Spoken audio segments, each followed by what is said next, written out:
मी प्रियंका. शंखनाद न्यूज चॅनलच्या मराठी बातमीपत्रात आपलं स्वागत आहे. बघूयात आजच्या महत्त्वाच्या घडामोडी. सांगली जिल्ह्यातील वाळवा तालुक्याच्या ऐतवडे बुद्रुक येथील सौरव पाटील यांच्या शेतामध्ये काल रात्री बिबट्याने धुमाकूळ घालून 10 मेंढरांना ठार केल्याची धक्कादायक घटना पुढे आली आहे.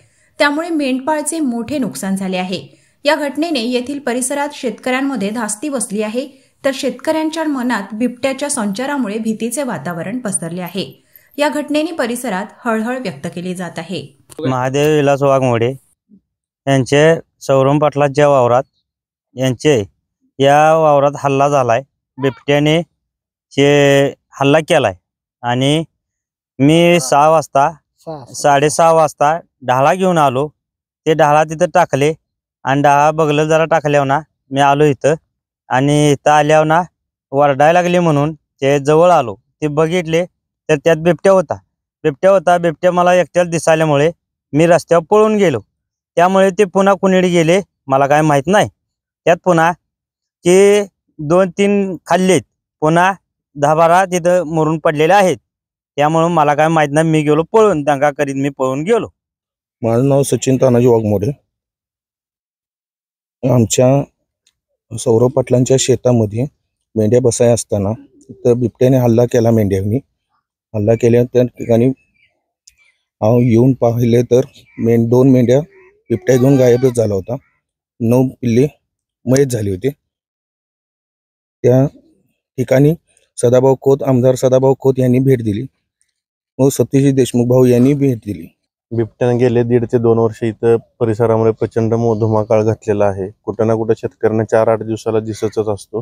परिणामी संध्याकाळी शेतात पाणी पाजायला जाणे किंवा शेतीची कामे बाहेर करायला जाणं फार मोठ्या अडचणीचा विषय झालेला आहे. शासनाला सुद्धा वारंवार कळवलेलं आहे, पण अजून काही त्याच्यावरती उपाययोजना केलेल्या नाहीत. 8 दिवसापाठीमागे रेटरे धरणच्या मार्गे जाणाऱ्या कापरे येथील सर्जेराव खबाले यांच्या बिबट्याने झेप घेऊन जखमी केलेलं होतं. त्यांचा आता मृत्यू झालेला आहे. 8 दिवस झाले नाही तोपर्यंत ऐतवडे बुद्रुकमध्ये पुन्हा मोठा हल्ला केलेला आहे बिबट्याने. जवळजवळ शेरड 11-12 मयत झालेले आहेत तिथं. तुमची यावर काय शासनाकडून काय मागणी? काय तर बिबट्या मानवी आदिवासात शिरल्यामुळं सगळ्यांचं नुकसान व्हायला ना. रात्री पाणी पाजायला यायचं बाहेर, त्याला मोठा प्रॉब्लेम व्हायला लागला. त्यांना एक तर धरून व्याघ्र प्रकल्पात सोडले पाहिजेत, नाहीतर त्यांची काही नसबंदीसारखा उपाय केला पाहिजे, कारण त्यांची पिल्लावळ वाढल्या. बिबट्याबाबत शासनानं एक चांगलं धोरण राखलं पाहिजे. त्या गरीब धनगरांचं फार मोठं नुकसान होतंय. त्यांना कोण देणार यांचं नुकसान भरपाई भरून? आधीच शेतीमालाला भाव नाही आणि त्यात त्यांनी हे बिबट्यासारखे प्रकरण शासनामध्ये फार दुर्लक्ष करत आहे. 1.5 महिन्यामागे आम्हाला सीसीटीव्ही इथं आहे, त्यामध्ये आम्हाला दिसलेला होता तो बिबट्या. आणि ह्यांनी घाबरतच होते. इथं बसवायला नाही म्हणत होते ते, तरी म्हणले ते बसवा म्हणले तर ते तयार झाले. आणि असं जर का नुकसान व्हायला लागलं तर त्यांचं उदरनिर्वाह कसं चालणार, हा फार मोठा प्रश्न आहे हा त्यांचा. आणि ह्यावर शासन कठोर निर्णय घ्यावा असं माझं एक प्रामाणिक मत आहे. शासन जे तोकडं मोडकं अनुदान देतं ते म्हणजे अनेक वेळा हेलपाटे घालून अनेक कागदपत्र मागतात ते, आणि त्यावरती त्यांनी जे मदत देत ना अगदी तुटपंजी मदत असतं. आणि वारंवार त्यांना बोलवूनही ते लवकर येत नाहीत इकडे पंचनामा करायला. सुदैवाने आज त्यांचं नशीब चांगलं म्हणून रात्री आले ते. म्हणजे तात्पर्य असंही अधिकारी असतील, आम्हाला असं म्हणायचं नाही सगळीच बाद आहेत म्हणून, असे असतील त्यांनी पंचनामा केला आणि त्यांनी लवकरात लवकर त्यांना भरपूर मदत करावी शासनाला.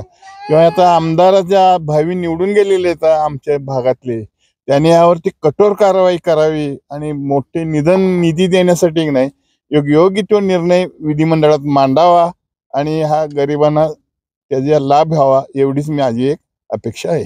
मी श्री संदीप गायकवाड ऐतवडे बुद्रुकचाच रहिवासी आहे. माझं इथंच शेत आहे लोकोमुरीत, आमची वस्ती आहे इथं. सौरभ पाटलांच्या शेतात आता जवळजवळ 3 आठवडे झालं, 15-3 आठवडे झालं मेंढरं बसायला आहेत. आणि ते बसत असताना इथं बिबट्याचा आता जवळजवळ 1-1.5 वर्ष झालं. आता माझी 2 कुत्री नेलेली आहेत, मांजर नेलेला आहे. प्रत्येक वेळेला त्याची तक्रार दाखल केलेली आहे, पण काहीही त्याच्याकडे शासनाचं काहीही लक्ष नाही. वन विभाग येतोय, हाय बघूया करूया, हे असंच चालू असतंय.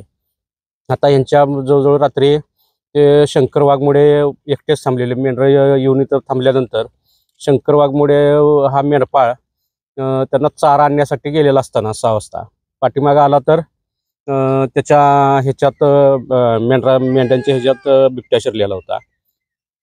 त्या बिबट्यानं जवळजवळ 11 पिल्ली त्यांची ही केलेली आहेत. त्यातली 2 घेऊनच गेलेला आहे आणि 7 इथं जागेवर मेलेले आहेत. आता त्यांचं जवळजवळ 1.5 ते 2 लाख रुपयाचं नुकसान झालेलं आहे. त्याच्यावर आता शासन काय करतंय काही रात्री येऊन पंचनामा केला. आमदार सदाभाऊ खोतांनी भेट दिली, आमदार सत्यजित देशमुखांनी भेट दिली. आता त्याच्यावरती काय करतात बघूया. त्याने आमचं 1-2 लाखाचं जर नुकसान केलंय. तुमची किती मेंढरं त्यांनी मारले एकूण?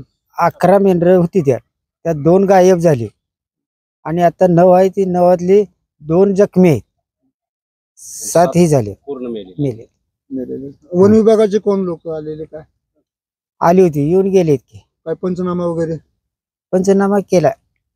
बर, लोकप्रतिनिधी आमदार वगैरे यांनी काही गोष्टी दिल्या? आमदार सदाभाऊ आलते, सत्यभाऊ आलते. मग बिबट्यांचा असं वारंवार हल्ला होतोय, या संदर्भात तुम्हाला काय शासनाला काय सांगू इच्छिता तुम्ही? ते बिबट्यावर त्यांनी कारवाई काहीतरी करावी, बंदोबस्त करावा आणि हे गोरगरिबासने ताप देते यावर तिने नियंत्रण ठेवावं. मी बाबगोंडा पाटील आयतोड बुद्रुक.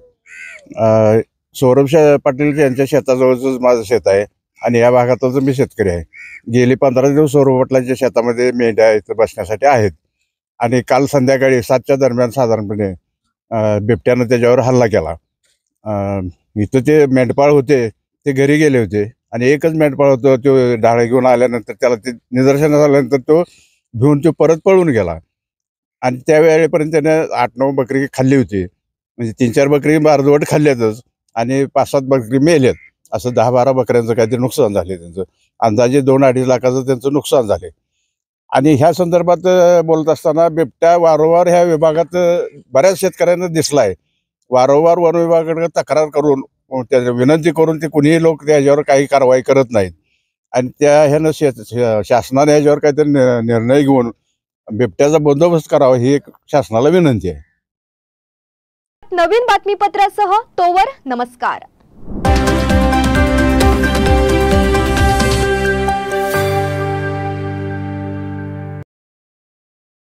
क्या आप इंटीरियर के बारे में सोच रहे हैं पर डिजाइन फाइनल नहीं कर पा रहे?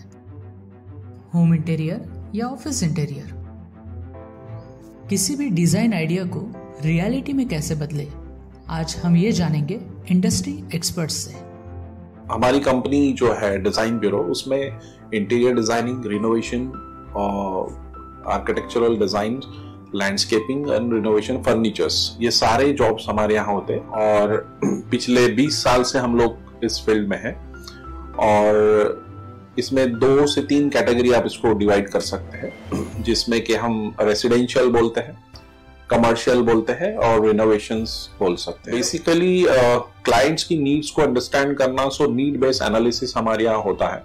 सो क्लाइंट्स के लिए हम लोग परफेक्ट इसलिए हो जाते हैं या हम उनके लिए दोबारा या किसी क्लाइंट्स के लिए हम चौथी बार काम कर रहे हैं because of their confidence with us, कि वो हमारे ऊपर रिलाई करते हैं। हम लोग अमित यूनिवर्सिटी को पहले से ही जानते थे, तो उनको हमने बुला के उनको जो स्ट्रक्चर है, यहाँ पे ब्रिक्स वर्क चल रहा था तभी से उनको कांटेक्ट किया, उन्हीं को जगह दिखाई, उनको स्पेस डिजाइन करने के हिसाब से कांटेक्ट किया, उन्होंने डिजाइन बना के दिया काफी अच्छा।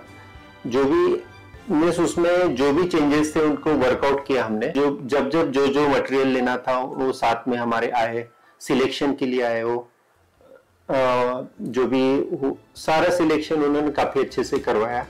जो भी उसके बाद में जो एक्सपेक्ट था उससे ज्यादा बेटर ऑफिस उन्होंने बनवाया। बजट अगर आपका लिमिटेड है तो लिमिटेड बजट में भी आप एक अच्छा इंटीरियर कर सकते हैं, ये हमारा विश्वास है और हमारे क्लाइंट्स के लिए हम वही दे रहे हैं और उसी से हमारा क्लाइंटल बड़ा है। हर क्लाइंट की एक अलग स्टोरी होती है, उनका एक अलग रिक्वायरमेंट्स होता है।